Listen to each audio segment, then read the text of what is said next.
በስመ አብ ወወልድ ወመንፈስ ቅዱስ አሐዱ አምላክ አሜን። ተወዳጆች የናርዶስ ተከታታዮች እንዴት ሰነበታችሁ? ደህና ናችሁ? ይህ የመምህር ጳውሎስ እና የማሽቃ መማሩ እና የጳውሎስ ማሰልጠኛ የዩቲዩብ ቻናል ነው። እንግዲህ ይኸው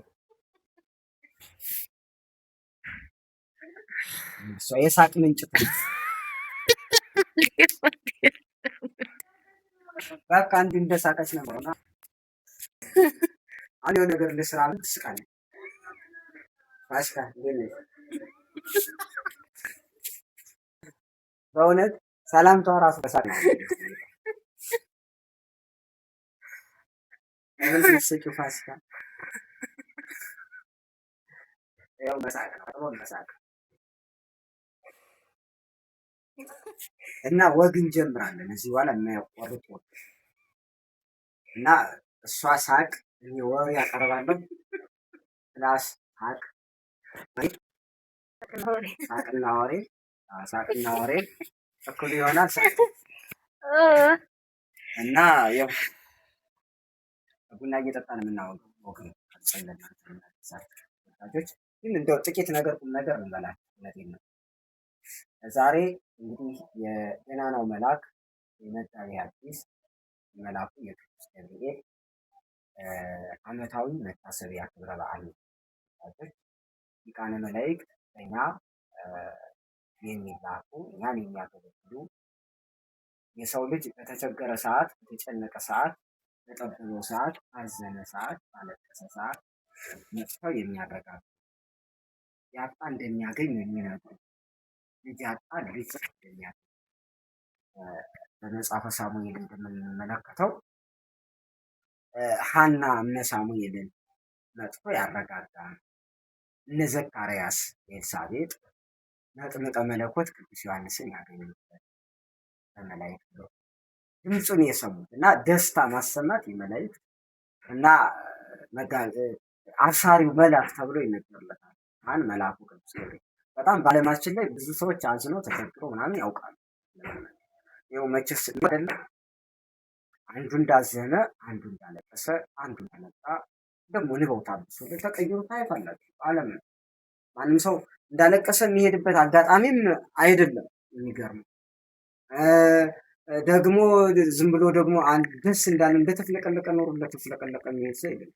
ለምሳሌ ፋሲካ ትስቃለች፣ ግን ደግሞ ቆይታ ደግሞ ልትከፋት ምክንያቱም ሰው ናት እና የመላእክት አገልግሎት ይሄ የተከፋል እንዲደሰት ማለት ማረጋጋት፣ ማጽናናት እና መልአኩ ቅዱስ ገብርኤል ከሚታወቅባቸው ነገሮች አንድ የደስታ አብሳሪ ደስታ ነው የሚናገር ሁልጊዜ ለሰው ልጆች ሰዎች እንዴ ካረጀን ካፈጀን በኋላ እስመ አልቦ ነገር ዘይሳነው ለእግዚአብሔር ብሎ ማስረጃ አምጥቶ የሚያስረዳ እነ ሳሙኤል እነ ዘካርያስ እና ኤልሳቤጥ ሳሙኤል ሐናና ሕልቃና የሚባሉት ሁለቱ ማለት ነው። እነሱም ደስታ ያሰማ መልአክ ቅዱስ ገብርኤል ዛሬም በቅዱስ ገብርኤል ገዳም ሄደው ቅዱስ ገብርኤል ቤተክርስቲያን ሄደው ምዕመናን በጣም በብዙ ነገር ተደስተው ይመጣሉ።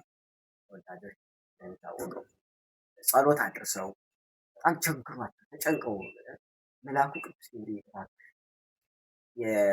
ለቂርቆስና ለቅድስት ኢየሉጣ የደረስክላቸው ለሕፃኑ ቂርቆስ የደረስ እሳቱን ያበራት እንደ እሳት ከሚንበለበል ሕይወት እኔን ማውጣኝ ብለው ሲመኙ መልአኩ ቅዱስ ገብርኤል ይሄዳል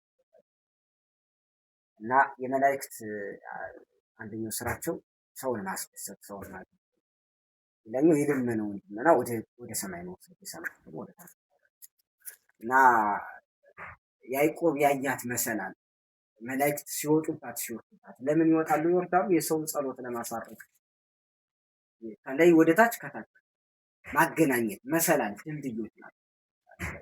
ከነዚያ መካከል ደግሞ የብዙዎች ጸሎት የተሰማበት፣ ብዙዎች ደስታ ያገኙበት፣ ያዘኑ የተበረታቱ፣ እሳት የነበረባቸው ሰዎች ቅዝቃዜ የሚያገኙበት ታላቁ መልአክ መጋቤ ሐዲስ ነገረ ሥጋዌን በትከሻው የተሸከመ መልአክ መታሰቢያው በዓል ነው።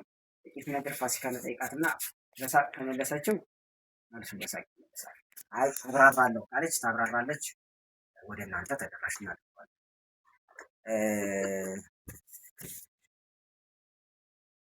ይኸው ትስቃለች ማለት ነው።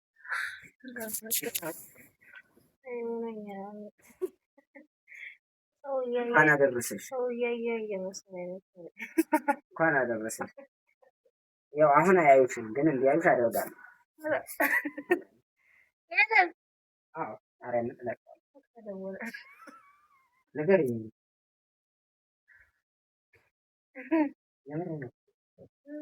እንኳን አደረሰሽ። ድምፁ ማይኩን ያዩ ይኸውና አይደለ እንደ ጆሮ ያስ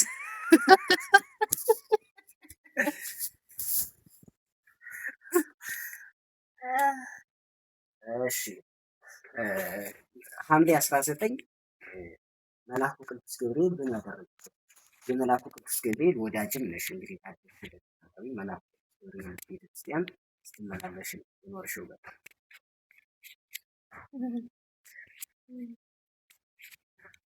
የቆስዬ ብጣን ተፈላው ሄደንበት አለቀ። ቅዱስ ቂርቆስንና ቅድስት ኢየሉጣን ከፈላ እሳት ከነደደ እሳት ከፈላ በኋላ ያዳነበት ነው ላለች ቃለ ሕይወት ያሰማልን። ሰላማችሁ ይብዛ። ውድ ናርዶስ ሚዲያ ተከታታዮች ተከታታይ ሀሳብ ስለምንለቅላችሁ እናንተ ሰብስክራይብ አድርጉን፣ ላይክ አድርጉ።